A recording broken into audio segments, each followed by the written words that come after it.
Growing up in DR, like, we obviously knew we were born in New York, and we had like small memories of being in New York. Like the whole United States, you think is like called New York, right? While you're like the whole thing. So it's like, as a kid, you just thinking like, man, I just want to go back to New York because like they got McDonald's, they got random stuff that DR just don't have. That you just thinking like, man, I want to go there. This is the second brain that never made it out. What was it? What was the name of that? I can't tell you this one. This one I can't tell you. It's another silly name. All right. One of the biggest one there, Jadakiss, like he flew to do an interview in LA. He was doing a press run for his album, and he worked. Oh, really? So he took it to LA That like must have 2 been days. wild. Yeah, so like imagine how I felt. Like I'm like, somebody sent me there live. Like, look, he's live right now, wearing your hoodie. I'm wow. Like, what? So that was like the first time like I ever showed anybody.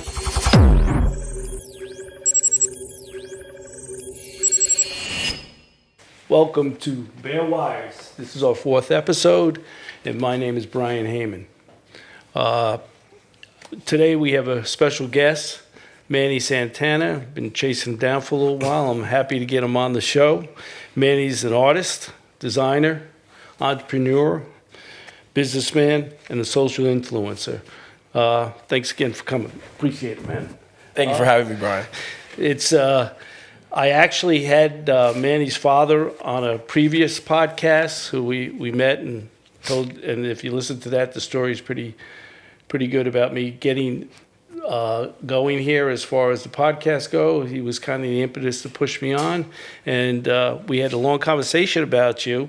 I actually gave him a book that I wanted you to read. I know he gave it to you. I don't know if you had a chance to read it, but I've been following you with my daughter. She showed me the stuff that you're doing, and it's pretty unique and it's pretty good. And I work with a lot of young guys, and I'm happy that you made it here. Thank you. Shout out to my dad. Yeah, he's watching. He's definitely gonna be watching this soon. Shout out to Pedro. Yeah. Hopefully, I'll see him on Tuesday. But I want to go back and start because a lot of people really don't understand how you came about, and you kind of young guys getting together, doing your thing. You live in Haverstraw. Yep. Is that where you're originally from? Yep. Okay. Were you born in the United States? Or I was, and then I moved to the DR probably when I was like 1 or 2. Okay. All right. Yeah, probably 2. Yeah, and I know you had a good relationship with your grandfather, and you talk about how he influenced you. So tell me a little about how living down in DR and how your grandfather influenced you. Oh man, my grandfather is one of my biggest inspiration. When it comes down to like being an entrepreneur. So when I was a kid, I moved to DR, and he has a business out there. He sells a lot of things like bikes, books. You can name it, he has it in the store, right? Okay. So I grew up there, and very, very a big staple in the community. Okay. And you got to witness that. A lot of people respected him in the community. And then I remember just like whenever I needed something, like I could just go and ask him, and he always had good advice. Yeah, for sure. He held it down. Good. So you're in the DR. You're a young kid running around. When did you come to the United States and start to live? When I was 8 years old. Okay, so 8 years old, you come to the United States, new country, new experience. Yeah, I remember New York like briefly, like a little bit. Okay. So I came to New York to visit my mom for vacation. And then we just told my mom, like, we don't want to go back. Okay. We're like, please let us stay. Because, growing up in DR, like, we obviously knew we were born in New York, and we had, like, small memories of being in New York, but we didn't go there for a while. So, like, now I'm in the Dominican culture, like, completely forgetting that, like, I'm from New York, Right. So you would just, like, the whole United States, you think is, like, called New York. Right. While you're like the whole thing. So it's like, as a kid, you're just thinking like, man, I just want to go back to New York because like they got McDonald's, they got, random stuff that DR just don't have that you just thinking like, man, I want to go there. So when I came, I was like, nah, I'm not trying to leave, Mom. I'm trying to stay. Like, so it was you and your brother? Yeah, me How and my old's your brother? He's a year and a half older than me. Okay, so you're close. Yeah. And we'll come up with him later on. But so you start going to school here, right? Yep. And I guess the local North Rockland district you went to? Yeah, West Haverstraw Elementary School, and Right. then Haverstraw Middle School, when it used to be a middle school. Okay. Now it's an elementary school. So were you always interested in different things, like towards the art field? Were you always Oh yeah, interested since in forever. creating? Since I was a kid, I was always drawing. Oh, really? The first thing I drew was like a palm tree in DR, and like it was pretty good. Like when I looked at the palm tree, I'm like, wow, like I'm actually pretty good at drawing, you know? So you had an interest in Yeah. creating and stuff like that, which is, I don't know if that's innate or if it's learned or what it is, but there's some people that just have that. I happen not to be one of them, but I'm always impressed when people could just sit down. My wife is one who could just sit down and draw. You're like, Yeah. man, you just did that like 3 seconds, and it would look like hell if I did it. But so you're in school, Yep. and there's a bunch of stuff going around. You're trying to get along, and something happens. Something happens Yeah. that is kind of blows my mind at a young age. I think it was a Fieldstone. Yeah. When it went down. And why don't you tell us about what exactly went down? I know something about it, but the audience doesn't. So I was very like into like graffiti as a kid. Like I was just like fascinated by like how they were like painting on buildings and highway signs, and it was just like we'll go to the city, me and my dad, and I'll be like, man, that's fire. And he'd be like, that's illegal. I'm just like, I don't know, I don't care, that's still fire. Like look at it, like how are they doing that, So I used to like watch videos on like graffiti artists. So me and my brother, we got into graffiti a little bit, and we started spray painting around the town. Did you ever get caught doing it? Nah, yeah, I was about to get caught soon. So in the graffiti culture, people grab post stickers from the post office, and like they draw on the post sticker, and they put it all around like to get their name up or whatever. Okay. So like I remember one time we went to the mall with my dad, and I grabbed a bunch of stickers from the post office, and I decided to draw a bomb because I used to like this clothing brand called the Hundreds Club. They still going on right now. You guys can search it up. So like their logo is like a little bomb with a face on it, right? So right. I'm in ninth grade. I'm 15. 14, 15 years old. I'm 15 years old. I'm like, I'm just gonna duplicate this little drawing and just switch it up, So I do like different type of bombs with different facial expressions. And then like the next day I went to school, and I'm like, all right, it's time to put my art around the school, so so people could appreciate my art. So this is Fieldstone. This is Fieldstone in ninth grade, and then like I'll write like random stuff like I love cake, just things like in art you want the audience to like, you want them to think about what's the purpose of this art, So like I'll just write really random stuff just to have the audience like, what's the point of that, Right. But there really was no point. I was just doing that just to make them think. Exactly. So I put a bunch of bombs all around the school, drawings, Got it. Kids, don't draw no bombs in school, man, please. So I put all around the school. A couple of days later, the school got evacuated, and we went to Willow Grove. And, I'm like, oh, man, what's going on? They're like, oh, it's a bomb threat. I'm like, oh, man, that's crazy. Like, whoever did that, they're crazy. Like, you know what I'm saying? And this is, like, the irony of it all. Like, while it's happening, I have a friend that she's, like, we went to Willow Grove, and then she started to draw, like, what was happening. She drew, like, Fieldstone, a little box, and then Willow Grove, a little line. And she drew, like, little stick figures, people leaving the school. And she drew a little stick figure on the side and put my name on it with a bomb in my hand. Mind you, I'm wow. Yeah, so she's just drawing that, making jokes out of it. Oh, it's probably you, I'm like, no, it's not. Like, then they finally went through all the school. They called the bomb squad. They brought the dogs out, whatever, right?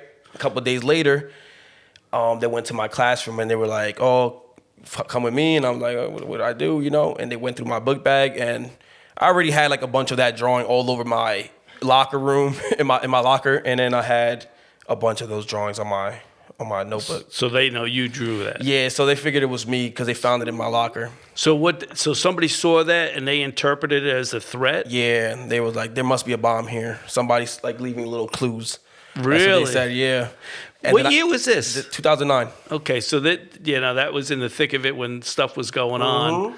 And somebody panicked. And so tell me what happened then. Now they open your locker, open your books. They see the drawing. They make the connection. What happens now? Yeah, so they take me to the office and they're like, okay, like you're getting kicked out of school for this. Like you're getting suspended. So it's like towards the end of the school year, and they call my dad, and I just remember like them like telling my dad like, oh yeah, your son is getting suspended for trying to blow up the school. Like they just said it like that. I'm like, whoa, like can you please clarify what I did? So like they passed me the phone right after, like, here, talk to your dad. So my dad is blowing up on me on the phone, like, what? I'm like, so I started to like yell at him. I'm like, it's a drawing, like, and then whatever. They picked me up and then they said, come to the police station. Then they charged me with a felony. And then a felony? Yeah, they did.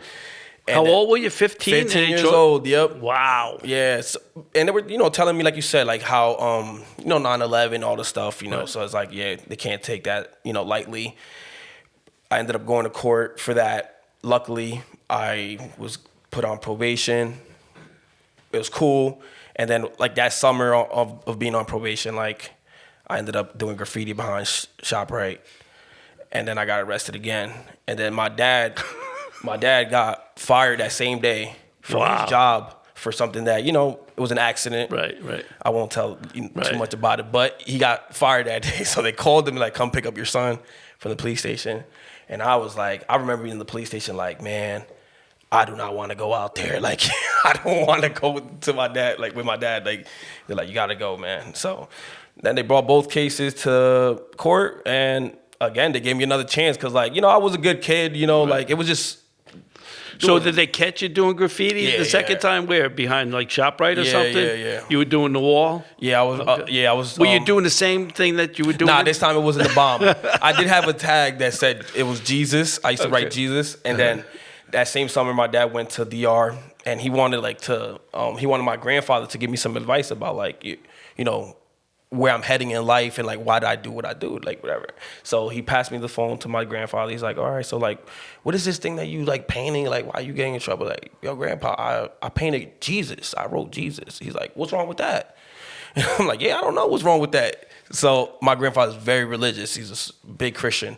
So he passed the phone back to my dad, and then my dad goes, so what he tell you? I tell him, he said, what's the big deal? I wrote Jesus. And my dad got mad. He's like, he don't understand, it's illegal, blah, blah. So what was the outcome? You went to court. Yeah, so now this time they brought both cases back.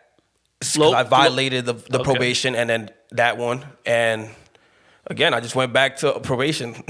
Oh, so they just get extended to probation. Yeah. Shout out to my public defender. So after a while, they just scrubbed it after a while? Yeah. Because I was still 15. I remember turning 16 in court, and they were like, if you were 16, they would have sent me to juvie, for sure. Really? Yeah. Really? So I had court on my birthday, October 8th, one time. Okay, so they actually, being 15 saved you from being, going to juvie. Then I went to night school. So how did that change you, that situation? What was in your mind when you said, okay, this is something that, man, I got to be more careful? Or did it make you more careful?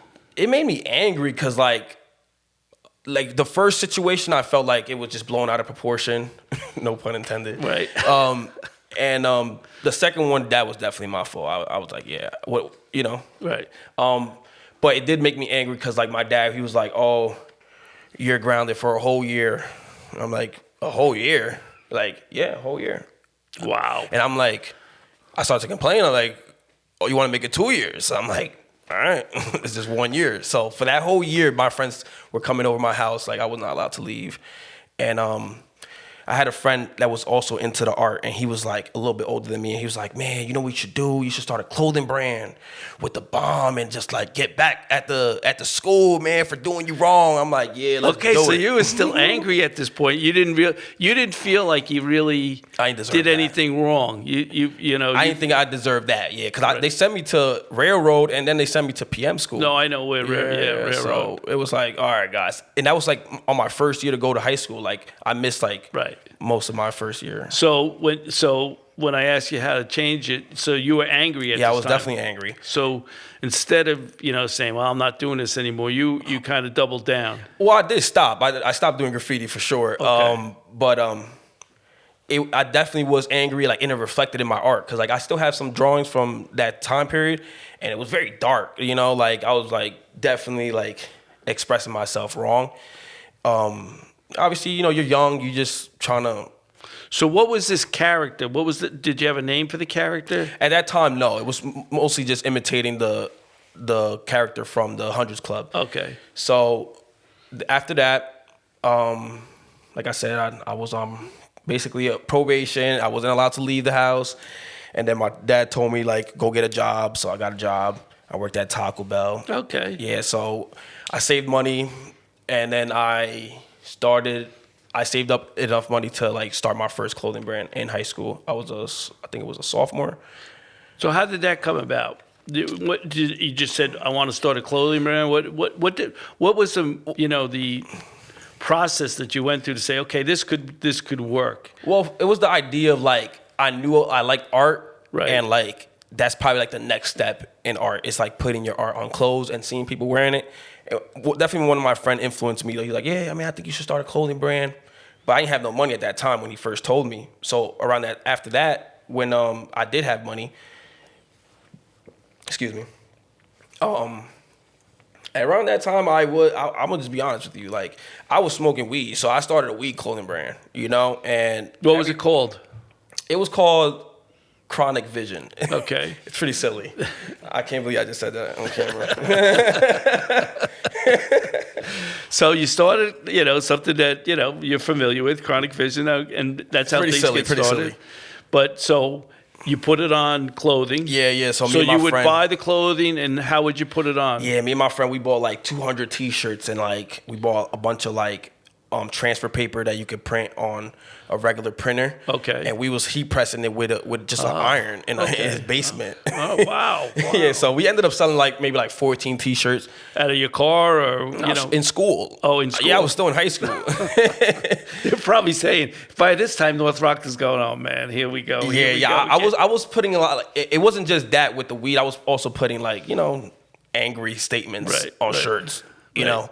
Did they come to you and no, say they didn't. No, they didn't. Okay. I was very low with it. I was like, yo, it's my brand. Right. But then it was a short period of time that I was doing that. And because it's hard, man. You know what I'm saying? You young, you think you know how to start a business. Nobody's teaching you. Right. I'm not around my grandfather, he's in DR. Like, if my grandfather probably saw me at that time, like, he probably would have helped me. Right.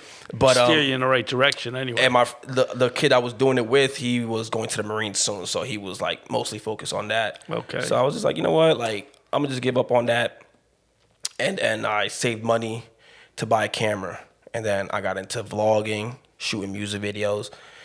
I went to college at the Art Institute of Philadelphia. Okay. Yeah. And down in how long were you there? I was there probably like almost 2 semesters. Mm-hmm. Yeah. But I was. Did you learn anything there, or did you really? I actually shot my first music video out there with a rapper, and that kind of like gave me the push to want to pursue film on my own without a degree. Okay, cool. So now you're into film. You're doing videos. I know there's a time. I don't know if this is after the brand or before the brand, but you're doing 100 videos in 100 days. Oh yeah, this is way after. Okay, this is way after. Yeah, so, yeah. I guess I'll tell you briefly how I got back into the clothing. But I spent a lot of years shooting music videos, weddings, commercials. I built a team in this community here. We had a nice little collective of us that were, pretty good shooters. Then I got around some celebrities, like concerts, backstage, and I was like, man, like if I had a clothing brand now, it would be super cool. I'll be able to get some of these celebrities to wear it. Right. And then to endorse it. That was like, all right, now that's the game plan. Now I'm with my team. I'm like, we need to come up with a brand because we're already getting invited to all these concerts. Or is this team your friends, just a group of guys you hung out with? Or group of my friends, Right. I was working with this artist, Miller. He's my business partner now. And I was with, obviously, my film team, Raheem, Ed, Sock. And then, we just had a game plan, like, all right, let's try to come up with a brand because we're already getting invited to all these concerts and stuff like that. And it would be cool, just to give out some merch, and get some more exposure like that. So we came up with a name, but I'm very like strategical when it comes down to like going about my next move. You know, I like to make sure that it's like, all right, this is a good plan. This is my later years. Right. So we came up with a brand name, but we just made the samples. We were just kind of waiting for the right time to. Is that the current brand or no? This is the second brand that never made it out. What was it? What was the name of that? I can't tell you this one.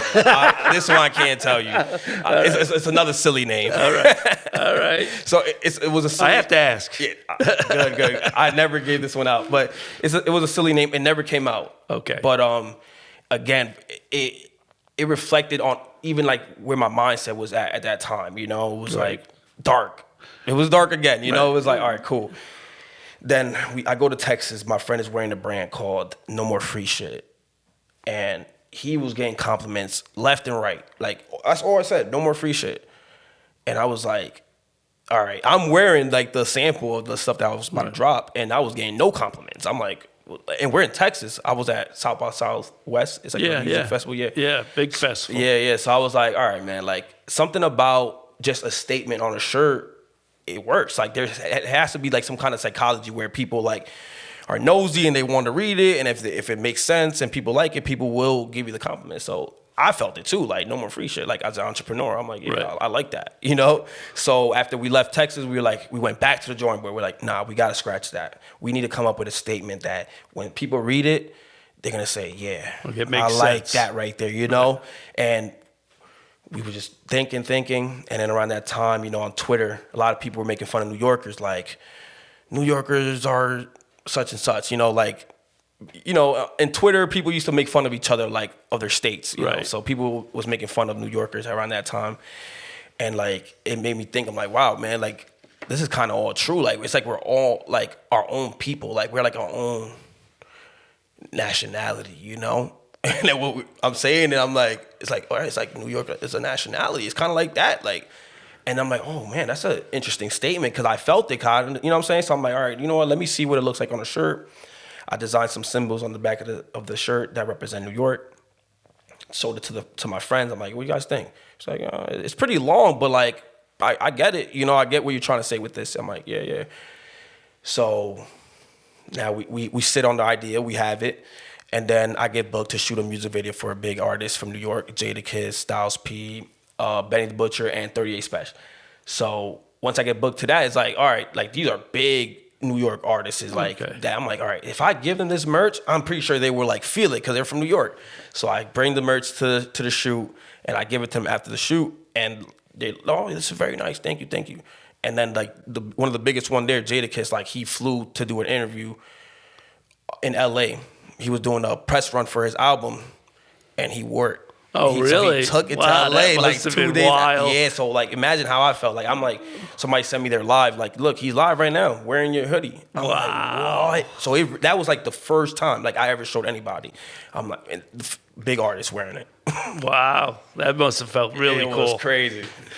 So you have this brand, and it's true because I was just in Portugal, and you don't say, yeah, well, you know, I'm they want to know where you're from, you know, and it no matter where you go, and it's tough to hide, to be quite frankly. I mean, it doesn't take a lot of guesses for somebody to figure out I'm from New York. For sure. But, you know, they want to know where you're from New York, how close you are to the city, blah, blah, blah, because it is a different place. It's a different style. It's a different... Our aura is different. Different speak. You know, they know they're dealing with somebody, you know, who's going to be very blunt and, forward. And... it's just it is an attitude that people see, and sometimes you can, you say to yourself, oh yeah, well, I'm from New York, and well, no kidding. Yeah, it's one of the biggest melting pots, and like me personally, like my group of friends, like they're all type of nationalities, you know, and like if you have something like that we could have in common, like I could connect with you, you know what I'm saying, and I'm sure New York kind of brings that when you go to school, like especially like Haverstraw Middle School was a very diverse school. It's funny because I went to Haverstraw Middle School. Yeah, you told me like from 6th grade to 8th grade. So I used to run around those. I'm very familiar with Haverstraw and those streets. How was it in your time? It was good. It was Haverstraw hasn't changed much. I ran around the streets. I mean, they in those days, you're in 6th, 7th grade, they'd open up the school like in lunchtime and just say, okay, see you later. Yeah, go roam. Yeah, you guys. You'd be running around the streets and you forgot you were in school and go, oh, shit, man, I got to get back to school. You'd be running through the streets just to get back. But it was a great time for me, and I enjoyed it. And I made a lot of connections in Haverstraw, and I spent a lot of time in Haverstraw. And to tell you the truth, I go down to Haverstraw quite often now, because I'm so close. I go to restaurants and everything. Not really much has changed. It's basically the same place that I left. It's a melting pot. There's a lot of diversity, and I really like it. I mean, like I said, I spend a lot of time down there. So, I like walking the streets. I like going to the restaurants and stuff like that. So, I'm comfortable down there. Some people I bring down there are not comfortable, but, that's where you're from. That's where you're from. I know. To me, it's just another day, For me, too, I feel like Haverstraw Middle School definitely shaped me a lot. Because, it was still a time period for me where I was still learning how to speak English. I was in ESL, and you try to stick around people that like you, So I'm hanging out with a lot of Spanish people, and the culture was very I would say, at least what I experienced, it was a little bit racist, not racist, a little bit everybody to themselves, and it was very well for me because I stuck around just my people, it felt like a big division. Yeah, see, that's totally different. When I was down there, only because probably I was ignorant to all that stuff, there was blacks, there was Puerto Ricans, there was Dominicans. We all, it didn't really matter to us. We were just running the streets and, we were going from one place to the other. But I do see some divisions now within the Spanish community itself, where it's not so much Puerto Ricans, there's Dominicans down there, and there's, and there is some division down there that I've noticed. But when I was there, it was it was a free-for-all. I mean, everybody was just, getting along and stuff like that. It definitely was for me after I got to feel something, because I had to make a decision to where I realized, man, everybody's cool. I don't know. Definitely my people were bugging out. I'm not gonna lie to you. They were we only hang out with our people, and they're bullying everybody that's not Dominican. I'm just being honest with you. So it was I grew up a little bit in that culture, and then I would go to class, and I'm in a melting pot with a lot of people, and I'm getting along with everybody. I'm a very friendly guy. So but when I go to lunchroom, it's you got to go sit with your people. So it's all right. And I remember it was just very toxic. It's my people, at that time. And I'm I was getting older, I started hanging out with different people from different backgrounds, and I'm you know what, I don't want to just hang out with you guys, I want to diverse. I tell you, when I must have been naive to the whole thing, because I was just running, and Ronnie James was black. I had, I had all these guys. There's guys still down there that my age that I hung out with, and we really didn't do that. It did get like that a little when I got to high school, when I went to the North Rockland, which was, a world away from Haverstraw. It got a little more segregated. But when I was in Haverstraw, it was okay. My mother worked in Haverstraw. She worked at a clinic for people who were smoking marijuana and stuff like that. It was called, I forgot what it was called, but she was right on Main Street. Yeah. And my mother was working there during the day, so I'd stop in and see her. But it was, like I said, I was running the streets. My mother wasn't worried about it or anything, and I just it all seemed normal to me. Yeah, definitely. It was probably even just the music and the culture around my time, that probably amplified. Well, what I think is the concentration as time went on. There was concentrations of Dominicans, so you were able to stay together. You were able to speak your language. Yeah. You didn't have to. Go outside of your group in any way. Just you went to the store, you spoke Spanish. You talked to your neighbor, you spoke Spanish. Yeah. So there was so many Dominicans there that you didn't have to leave. It was Dominican Republic, but only in New York. You know what I mean? That Haverstraw is I think number 4 most concentrated place of Dominican. So, but when I was there, everybody was just melting around. Everybody was speaking English. Everybody was trying to melt in, but. Everybody was just trying to get along at the time, and it wasn't really this group, that group type of situation. Like it probably is now. You have Dominicans in one section of town. I don't see the Puerto Rican population as much as I did when I was growing up. And, basically, if you don't have to change, if nobody's forcing you to change, to get by, to economically or socially, you won't. You know what I mean? 100%. And I think that's a drawback to a lot of things, because it slows the progression of melting into this society and progressing in the society. So when you're not obligated to learn the language, to do the things you need, it's difficult for you to get above a certain level. And I think they're shortchanging some of these kids when it comes to that, to tell you the truth. So you're in Haverstraw, you're going to school, you eventually go to. At what point do you say to yourself, okay, I got this new idea, okay, I'm going to go with this new idea. And, you got a group of friends that say, okay, we think we could do this. So what'd you do next? Yeah, so this was 2017, it was November 15 was when we first dropped it, showed it to the world. And after that, we were just like, you know what, let's just tease it. Like, let's just tease it. We already have somebody big wearing it. Right. People are like, oh man, this is cool, I still didn't want to put my face next to the brand, because people, even around this time in this era where in 2017 and 2018, like the county's also very like, they're slow to support each other, they take their time, they need to, so after that, me and my friends, I have a partner, Miller, and he was very big into parties back in the day. So he's like, I think we should throw a New Year's party. He's like, all right, let's throw a New Year's party. He's like, all right, let's just attach the brand name to it so more people know about it. Where'd you do that? We did this in Nyack. Okay. Yeah, we rented a mansion. And it got out of control. A lot of people came out. It was a lot of people. Surprise, surprise. Yeah, so it was out of this world. It was New Year's. I didn't expect that many people to come, but everybody came, and everything was going smooth, no fights, nothing like that, but it was way too many people in the mansion, and it had like a glass staircase that went up to the second floor, and then it ended up breaking because it was just too much weight on it. And luckily, the police they went there to kind of tell them yo, you guys got to move your cars, y'all blocking the whole street. And then he seen the staircase break. He saw it, but nobody broke the staircase. It just let go. It gave up. Anybody get hurt? Nobody got hurt. Thank God. We made it to the news though. It was an Airbnb. The guy I figured that. He put the news behind it, and then. He was. I did hear about that. I didn't know you were involved with that. Yeah, that was us. Couple months later, nothing happened because again, I guess through Airbnb, it has insurance and whatever. So Ice-T ended up picking up the story. He had a show where he's the mediator. This is mad random.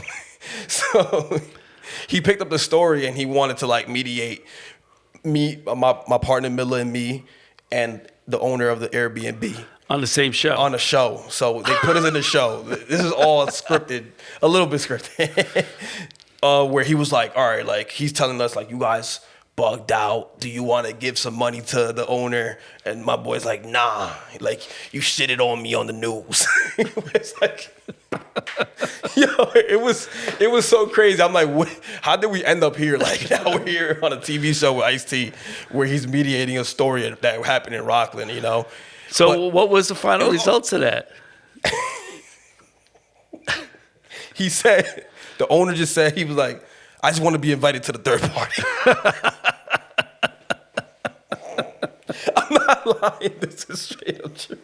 It was all for exposure. Everybody was there for exposure, right. It was cool. He knew we didn't do it on purpose. It was just a lot of people, more people than we expected. And it was a legendary night, Yeah, so really. that actually helped the brand blow up even more around that time. It was all right, that, and then more big celebrities to wear the brand like after. I've seen a lot of people wear it. Now, I know you've gone to retail. You're actually over at the Palisades Mall. And another place in New York City, which I'm not familiar with. Yeah. We were actually, it was like a small period. Like I guess like they do, they bring different brands seasonally at the Rise New York. It's a museum on Broadway. Okay. So we were there for a couple months. We did really great. So that was a good opportunity for us and grateful for that. But yeah, we're on the Palisades Mall, 3rd floor by the food court. Right. I visited there. I think it's a nice little spot you have there. Yeah. And so what do you see for the future of the brand? Right now, events. We're trying to, build a community around the brand with events because I feel like, when you bring people together, they remember those moments. Right. We just had a big event like 2 months ago outside the Palisades Mall. It was a big festival. We had 150 vendors. Oh, we wow. had food trucks. And, man, like the amount of kids that were there to witness that. We brought a celebrity out, Cash Cobain. You don't know who that is. It's fine. He's just a big artist that kids love. Wow. But just to see like that moment come to life and see how many kids were there and how many vendors made money because we brought the opportunity to our community. So these were young vendors, young entrepreneurs? From all over the place, from the tri-state. Yeah. Okay, cool. And that's what you're trying to promote now? Yeah, right now we got an event called Creators Con. It's going to be on Black Friday and the day after at the Palisades Mall. Is that going to be in or outside? Inside. Too cold. Okay, all right, cool. But we're going to bring it outside again next year. All right. So when is that? That's this coming? Black Friday, November 28th and November 29th, 12 to 8 p.m. Okay, and what's the future of the brand? Where are you going to go next with the brand? Because it seems like a brand that's catching on and it's caught on, but how do you get to the next level? Where people are seeking it out in not just New York, but not only in this country, but other countries. You know what I mean? I would even think there's a large market outside this country in Europe and other countries, just because you have New York in there. For sure. Right now, we're taking it step by step. So, like, this has been, it's been a long journey. It's about to be 8 years, doing this brand, working on this brand. And it's always a learning, it's always something to learn in this business, So our next steps is obviously, like I said, more events and trying to bring it to New York City because I feel like our name would do really great there, especially with, bringing an event like that, like where we have vendors and we could have sponsors. Are you trying to team up with another clothing group, or are you are you going to collaborate with somebody else to get the exposure that you need and get the sales that you need? Yeah, I'm trying to, just get sponsors because I feel like our brand it holds a lot of weight. It has a strong core in this community. The message is very powerful. We're trying to just, bring unity to New York and just highlight what we have in common over what separates us, especially in a time like this, So when people wear our brand, they feel like they are part of our an awesome community where when they pass by our shop, every time we see them, we clap it up and we just say, hey, nice hoodie. Cool. And everybody just like, cool. Yeah, the kids. Honestly, this brand wouldn't be where it's at if it wasn't for the kids. So right now we're working with a nonprofit, the Liberty Partnership. It's a program that the RCC has where they help out kids that are like on the fence of like dropping out, so they try to, curate some events for them or just bring in special guests or keep them interested. Exactly. And just show them that, there's different ways. So we've been doing that for 2 or 3 years now. We're about to do it again next year. Yeah, I understand that you go into schools too and work with kids. Man, tell me more about that. Because that's a soft spot for me. I have a teaching degree. They love us. They love the brand, man. And I'm very surprised that till this day, like I said, we designed this, like the original hoodie back in 2017. And there's kids now that are just little kids that are still wearing it. I got customers that were little kids and now they're grown and they have their own jobs and they come to the shop and it's weird to see it because they make me feel old. Like I'm like, wow, you were just like this when I was dropping off a hoodie to you 4 or 5 years ago, you know? So you go into the schools, you actually show them what so we show them how to make T-shirts, and we tell them our story, where we're from. Okay. Last year we did, the last one we did, I think it was, no, it wasn't the last one, but this was one of the most memorable one, was North Rockland. I put like a little story on my Instagram saying like, I'm giving 30 free hoodies when I get to North Rockland. You just got to find me. There was like almost 200 kids trying to find us, and they found us. And I didn't have, I did that just to like see who will come to our program, which, you know, we have a good amount of people that go to the program, like probably like 15, 20 kids. Is that program sponsored by the school district? Yes. So they bring you in, they set you up in a room? Exactly, yeah. Okay. So they got a little mad at us because 200 kids showed up to the thing, like asking for a free hoodie, and I just basically gave them all like coupons. And I was like, yo, just stop by the shop, I'll give you guys a discount. But like that was awesome to see, you know, like just to see that. So the interest is there. Oh yeah, they love us, man, and I love them. They know that. Yeah. So you go to I heard you were in Spring Valley. You go to these schools, you sit down, and they get to do stuff hands on. They watch. Yeah, they get to screen print the shirts, and they get to hear our stories. And we always tell them, stop by the shop if you have any questions. So I like the fact that we're at the Palisades Mall and we're accessible to our community, because a lot of kids, you know, they have questions. They want to go around people that will treat them with love and respect. Right. And I feel like when you're a kid, like adults look at you like, oh, hey, kid, yeah. No, go play with some. No, it's wild because it's something that they can relate to. They want to get into. They watch you do it, and it inspires a lot of kids to do their own thing, whatever it is. It may not have anything to do with design and stuff like that. Is there another brand you're thinking about? Is there any? What's on the drawing board these days with you? I know you're constantly looking at the next step, so I just figured I'd throw it out there. Yeah. So right now, our next step, we're working really close with the Palisades Mall. So they kind of like showed us their schedule for the rest of the year, and they want us to enhance some of the stuff that they got going on because they seen the influence that we have in our community. So it's cool just to even be working hand in hand with the Palisades Mall, and so that's kind of like now like part of the schedule for next year, trying to build up those events like a March Madness, basketball game that we're doing at the Palisades Mall, and other stuff I can't say. Things like that. It's like. Right. It's cool, So so not only are you designing, you're an entrepreneur, now it's really getting into promotions. You're doing a lot of promotional events. Yeah, and hosting events, and the clothes is still there. We're still making dope clothes. We're about to drop some new sweatsuits soon. How many different items do you have? Right now, it depends. Ballpark. Probably like 10. 10 different items? Yeah. Either in shirts or sweatshirts or hats, shorts. Okay, yeah, all right, good. So yeah, we have a variety of things, So yeah, it's fun, man. It's you never know what's next. You'll just randomly get a call like, hey, stop by here, do this, and it's like. I'm really excited for you, and I'm looking forward to seeing what the next thing you guys come up with. And what is it? How many guys involved with this? It's 4 of us. There's 4 of you, and the same 4 that started it. Yep. Oh, cool. All doing their thing, and I hear great things about it. The brand looks great. Thank you. And a lot of kids wear it. That's why I wanted to get you on here. I'm like, where did this come from? It came out of like nowhere, and all of a sudden I saw it. But it makes sense. It's a catchy saying. People look at it, and they make sense out of it right away. And I think it's something that can really, really catch on.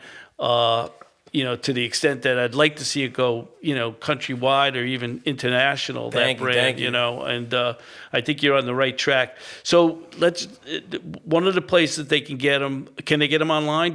Yeah. Okay, so there's a website. What's the website? nyisaNationality.com. Okay. They can just go on our Instagram and it'll have all of our information there. And they can buy from that. Yep. That site. They can go to the Palisades Mall. Which is cool. Yep. And I saw you set up there. They can go you have a wide variety of items there. So that's good. And then this event that you're holding that's coming up in Black Friday. Right around the corner, actually. Is there a fee to get into it, or is Oh, it? it's free to the public. Okay. 4th floor. So by the how many vendors are you going to have at this one? Right now it's 50. That we You got have 50 here. vendors, and it's going to be inside where inside the mall? Because It's the by mall's pretty big. By the ice rink on the 4th floor. Okay, so you have a big convention room. Okay, Yep. cool. And it costs nothing to get in? You're just going to go in, Free, do your open thing? to the public. Come stop by, show these entrepreneur some love. Okay. They need it. No, I know. I work with a lot of young guys, and it's great to see young people get into their own thing and really be satisfied with what they're creating. I'm not a guy who has a lot of creative juices, but what happens is you're taking what you really love and the passion, and that's going to carry you a long way. Yeah, you know man. what I mean? I'm waiting to see what the next idea is. I'm hoping it happens soon. Yeah. And I'm going to be at your thing on Black Friday. So It's a 2-day convention, so it's also the Saturday, November 29th. If you can't make it, because I know it's after Black Friday and Thanksgiving. Saturday. I'm looking forward to getting there. I forgot to mention, like, I do murals too. Like, so that was a cool transition in my life from doing graffiti to, where like, are your murals now? I actually have a commercial mural at the Palisades Mall on the 1st floor. Okay. They paid me to design one of Nice. their big walls there, so you Nice. could go there right in front of H&M.